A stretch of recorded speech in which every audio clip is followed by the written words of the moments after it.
2 Kings chapter 2. Elijah's journey.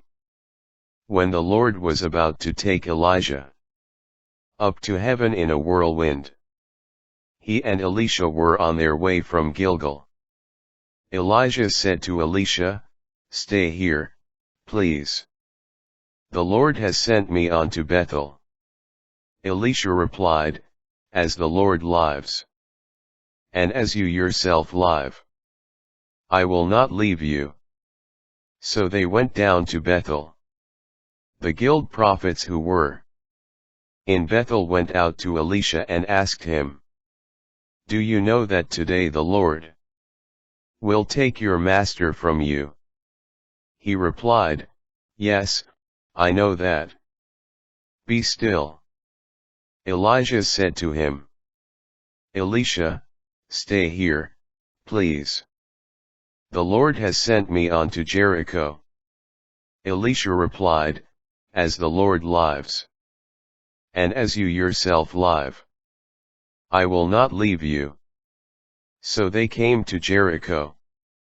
The guild prophets who were in Jericho approached Elisha and asked him, "Do you know that today the Lord will take your master from you?" He replied, "Yes, I know that."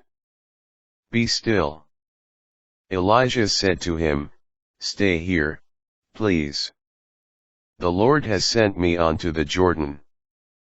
Elisha replied, "As the Lord lives, and as you yourself live, I will not leave you." So the two went on together. 50 of the guild prophets followed, and stood facing them at a distance, while the two of them stood next to the Jordan. Elisha succeeds Elijah. Elijah took his mantle, rolled it up and struck the water. It divided, and the two of them crossed over on dry ground. When they had crossed over, Elijah said to Elisha, "Request whatever I might do for you before I am taken from you." Elisha answered, "May I receive a double portion of your spirit." He replied, "You have asked something that is not easy. Still, if you see me taken up from you, your wish will be granted, otherwise not." As they walked on still conversing, a fiery chariot and fiery horses came between the two of them. And Elijah went up to heaven in a whirlwind. And Elisha saw it happen. He cried out, my father, Israel's chariot and steeds." Then he saw him no longer. He gripped his own garment, tore it into 2 pieces, and picked up the mantle which had fallen from Elijah. Then he went back and stood at the bank of the Jordan, wielding the mantle which had fallen from Elijah. He struck the water and said, "The Lord, the God of Elijah, where is he now?" He struck the water, it divided, and he crossed over. Elisha's journey. The guild prophets in Jericho, who were on the other side, saw him and said, "The spirit of Elijah rests on Elisha." They went to meet him, bowing to the ground before him. They said, "Among your servants are 50 brave men. Let them go in search of your master. Perhaps the Spirit of the Lord has lifted him up, and left him on some mountain or in some valley." He answered, "Do not send them."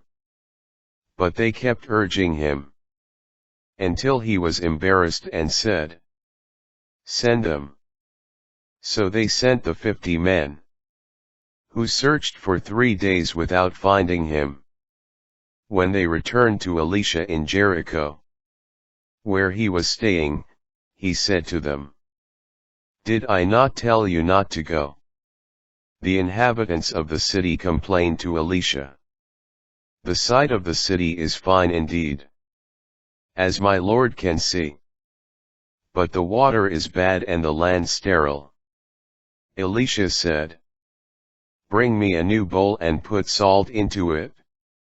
When they had brought it to him, he went out to the spring and threw salt into it, saying, Thus says the Lord, I have purified this water. Never again shall death or sterility come from it. And the water has stayed pure even to this day, according to the word Elisha had spoken. From there Elisha went up to Bethel. While he was on the way, some little boys came out of the city and jeered at him. Go away, Baldy, go away, Baldy. The prophet turned and saw them, and he cursed them in the name of the Lord. Then 2 she-bears came out of the woods, and tore 42 of the children to pieces. From there he went to Mount Carmel, and returned to Samaria from there.